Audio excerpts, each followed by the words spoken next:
let's kind of shift gears here now and move our conversation towards addressing market challenges. Um, what are you hearing and seeing that are specific challenges in the multifamily market, and what our partners are currently facing? Boy, that's a long list, Steve. There's a lot going on right now in the world. Let's start with the market challenge. So we've seen a lot of different data coming out about this, but ultimately we're hearing that vacancy is expected to peak in 2020. We're already seeing it in a lot of major metros, and rents are expected to bottom out in the first quarter of 2021.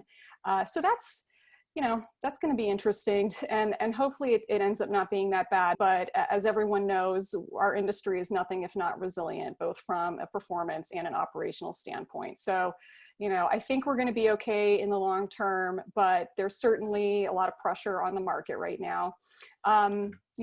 There's definitely going to be budget challenges. You already see the conversations happening. I'm going to be on a panel here shortly to discuss some of the ways that we can maybe move things around in our budget or think about the way that we're allocating our dollars to be more strategic during a potential economic downturn. And unfortunately, the COVID-19 pandemic struck during a really inopportune time for us. It happened right as we're entering the busy leasing season, and it took everybody by surprise. And property managers were suddenly forced to start assessing costs and reallocate budgets and adopt new technology that would help to keep their employees and their prospects and their existing residents safe as we weather this together. And so, I think a lot of this was initially thought to be a short-term fix or just until things get back to normal.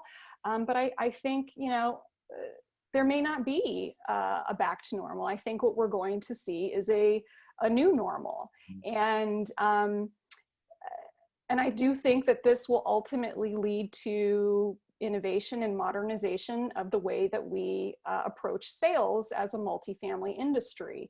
And we've known for a long time that we needed to better address the needs and wants of modern consumers, but we're going to have to accelerate those timelines and really take a hard look at our existing tech stacks and whether or not they're going to be able to stand the test of time, but certainly carry us through 2021 as we address the persisting pandemic.